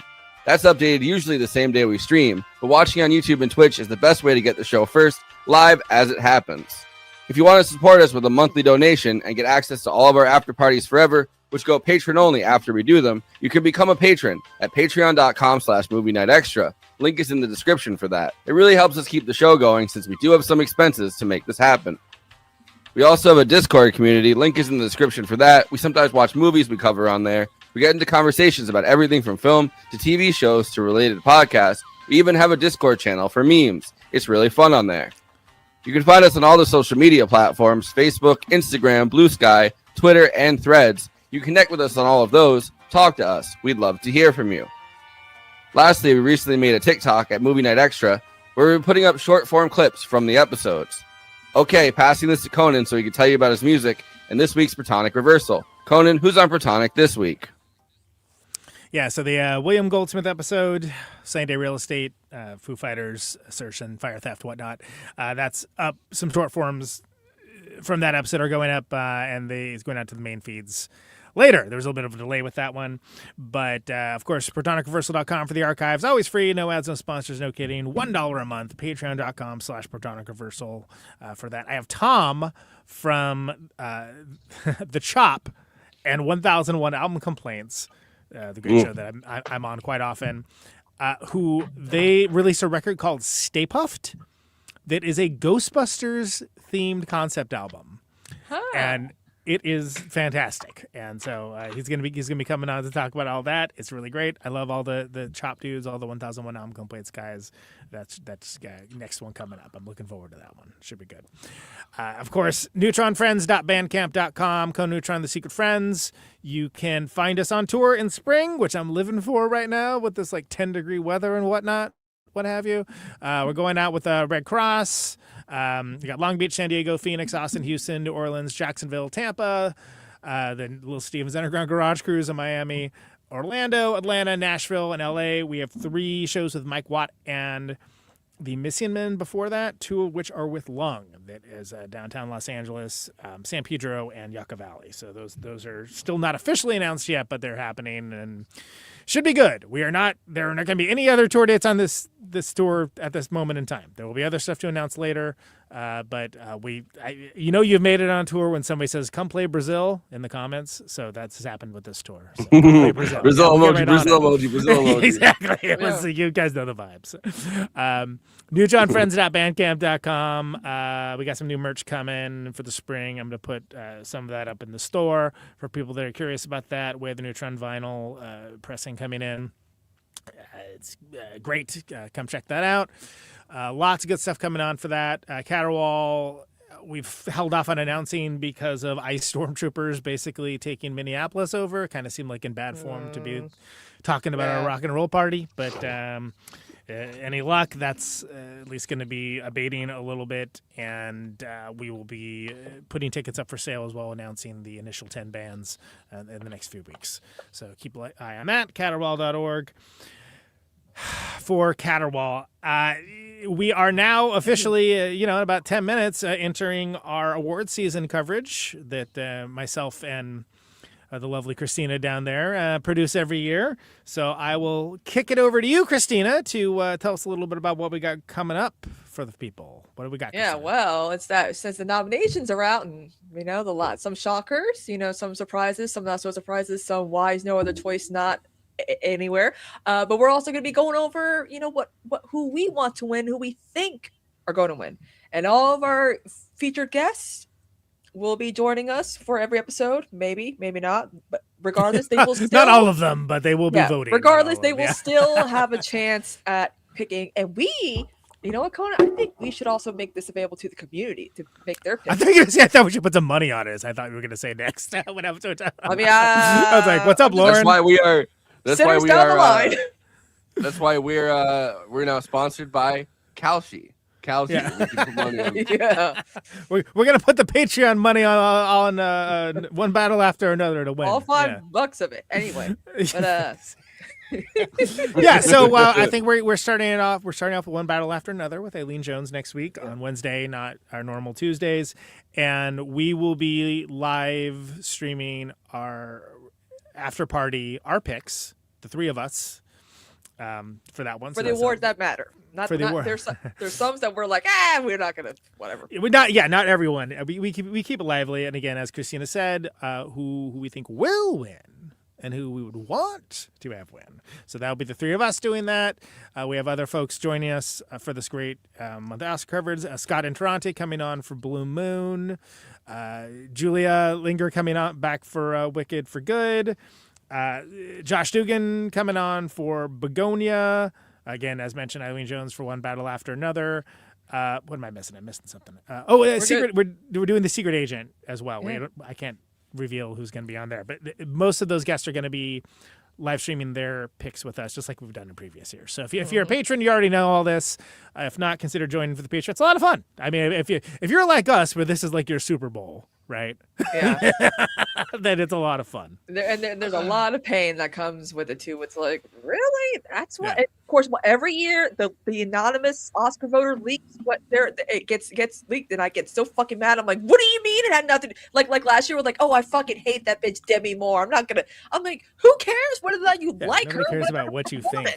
It would be pretty funny to be an anonymous Oscar voter, but you have nothing to do with the Oscars. You're just like a guy that goes to news networks. You're like, I'm an anonymous Oscar voter. I'll talk to you about stuff. Yeah, sure. yeah, exactly. We got Zach Marsh, we got Becky Rice, we got folks that have, in the orbit of the show. Both of the Austin Danger podcast folks, Mackenzie and Kev, both will be voting.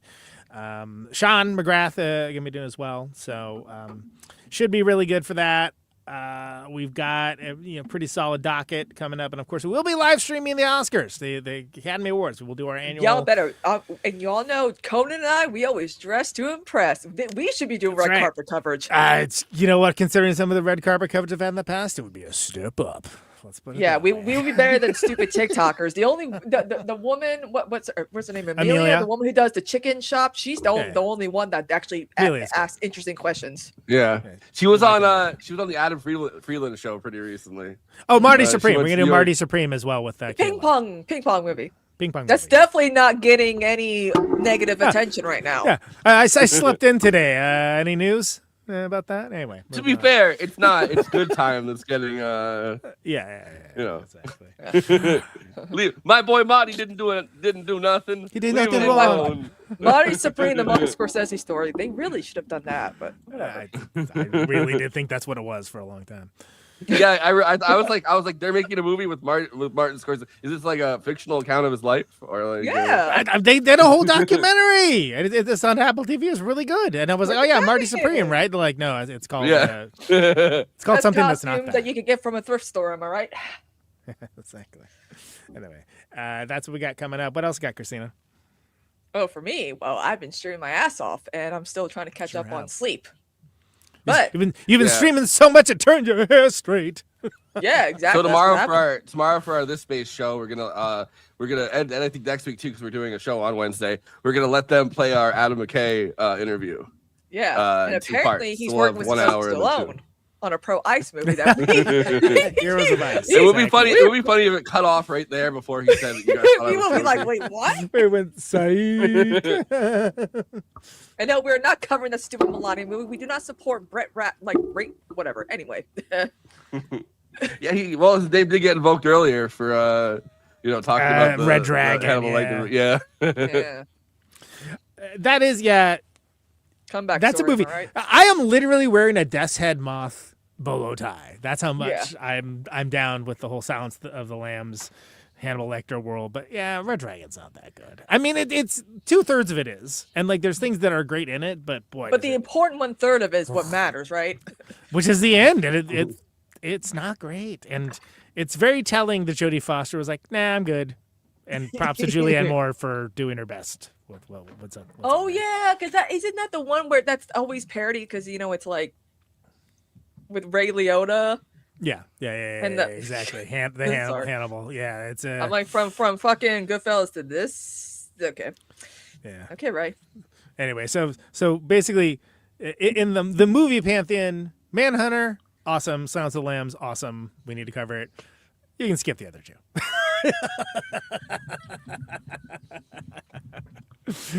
That's my take on it, and I'm gonna stand by it. All right. So what else you got, Kristina? Anything else? Probably gonna be, I'm gonna be doing overnight streams all as for now because that's where the action is. I had a pretty good streams. Been doing really well. There's this one streamer, shout out to Neuro Detergent. She and I she loved. I know it's great. Her overlay is like a laundromat, like a neon light. It's so cool. But she loved Sinners, so she and I are gonna do like a collab. Like, yes, you want to see two leftist white women discuss Sinners, because we actually white leftist women have the correct opinion as opposed to some of the white leftist men on Twitter that we see. So as always, women are smart. But yeah, she loved Sinners. She's like, I really want to talk about it. I'm like, let's collab and talk about it. That'll be fun. So we'll probably work on that. It's gonna be fun. It's almost a shame that we were so early in covering that movie. Incorrect. And we were like, we were too far ahead of our time. We were That's the there problem. before the hype, though. That's the thing. We contributed Yeah. to the hype, if you think about it. Now people are like, well, and I'm like, it's okay to say We it's a good movie. are the hype. We are the hype. So, hair on point, Kristina. Thank you. It's at the point where it's wintertime. There's no moisture. My curls aren't curling. So I'm like, you know what? Let me use my Wavy Talk products and start straightening my hair again. Now that's longer. Damn, I guess Film Suck is having a schism over the Testament of Ann Lee. You know what? I listened to that episode earlier. Here's what's funny. Eileen liked and Dolores didn't. It's usually the other way around. Yeah. Usually Eileen What? I was like, what? Yeah, sorry to spoil it for Film Suck patrons that like maybe were waiting to hear about that, but it was interesting. And honestly, Testament of Ann Lee. We're not doing after party, so I'll just say it right now. I did enjoy it, but most of the critiques that were there, I get it. I thought it was cool though, and I thought it did things that I hadn't really seen before, and I thought it was interesting. I think Amanda Seyfried was freaking awesome in it. Like she's a she's a socialist. We love her. Comrade Seyfried. She came to Upstate Films like in Socrates, like like a 30 minutes above me kind of, and she actually did like personalized they're playing it right now in the theater, in the independent theater, and she did like personalized promo where she was like, this is Testament of Ann Lee, come see it at Upstate Films in Socrates. And I mean, you saw it, right, Forrest? I saw it last night. I was texting you guys when I was watching the it. sound and like the movements and stuff. Like it's pretty impressive formatively. Like it's I kept on going while I was watching it, like which had to be funny. Like my mom was like around, and then I was just going. She's like, "Is my son okay?"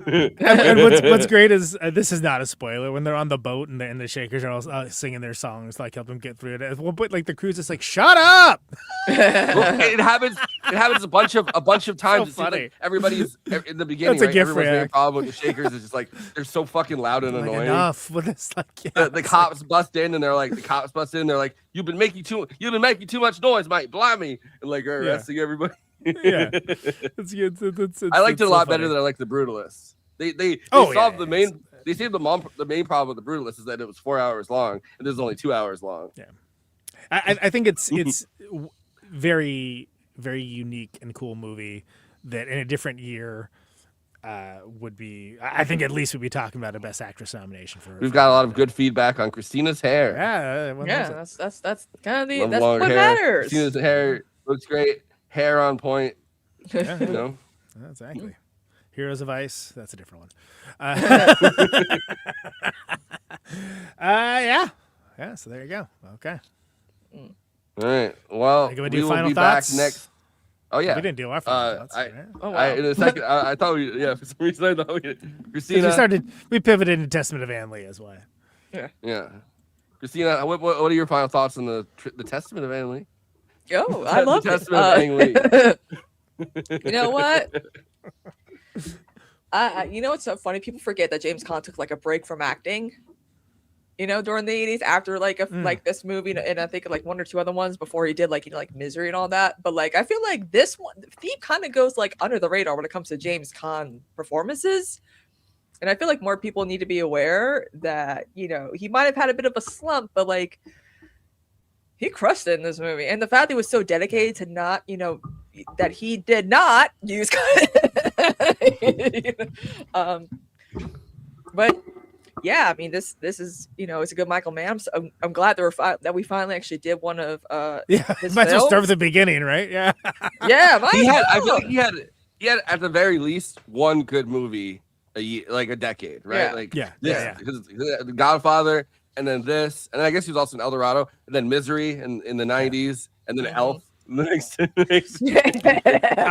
He looks amazing in this too. Like the way they got him like dressed, like it's like perfect. Like it's like this is like real. Like you can understand why it's like just a cool, seen as a cool guys doing cool guy stuff movie by the wrong people. Yeah, because he does look pretty badass. He was 40 in this too. It's like yeah, great. He lived to 82. Yeah, and he unfortunately supported Donald Trump twice. So yeah, well, what are you gonna do? Anyway, if you haven't seen this movie, I know a lot of people are like heat, and I'm like thief. I would totally talk about Heat though. I love Heat. Heat is For great. all Yeah. the right Some point reasons we're that have to not do with great ass. You know, like She's got a great ass. I would have watched it a third time if they had let me. Yeah. poor Hank is there. Yeah, he was not prepared for that. I'm gonna. He's looking at him like, she's got a "Oh, great ass, here." Apu. Apu, she's got a great ass. It's gonna get you saying, thank you, come again. All right. Conan, final thoughts. Yeah, one of the best to do it. You know, the score, the wet down visuals, the colors. You know how well paced, The well score, acted, even. well directed. It is. Yeah, it's the second thing I said. The score. It's Tangerine Dream, yeah. Yeah. What more do you need? You know, it's Jim Belushi and Willie Nelson. Great. You know, classic Chicago scenery in here. Astounding. This is a directorial debut, and yeah, it's a real pleasure to talk about this with Josh Olson. And I think it was a. Hopefully, He said he'll come back on. They invited. We keep having cool big guests on. They keep inviting themselves back. So we will oblige them. That's all I'm going to say about it. For sure. It was great to talk about it. And like I said before, Drive Who? Nicholas Winding Refn owes Michael Mann royalties for He's got a back in his great career. drive. I'm gonna. All right. Well, next week we're Woof. gonna be streaming on. Next week we're gonna be streaming on Wednesday. We're gonna be talking about one battle after another. Right. What came first? the first Wait, battle we or also the... we also got to start doing our watch parties too. So what day? Oh yeah. So Monday? join the Movie Night Extravaganza Patreon. I know there's been a lot of And the talk Discord. In the Discord about people having not seen a lot of the nominees. So The girls got you may or covered. may not be having some events play within. Mm-hmm. So keep Join up the with the Patreon. Discord because I Join the pretty sure Patreon, that- and the Patreon should be in the in the bio, but I'll make sure it is right after this. And if it's not, it'll be in there very shortly. There you go. So yeah, good double episodes. Adam McCain, Josh Olson. And You know, coming up who next, would've, one podcast after another. Yes.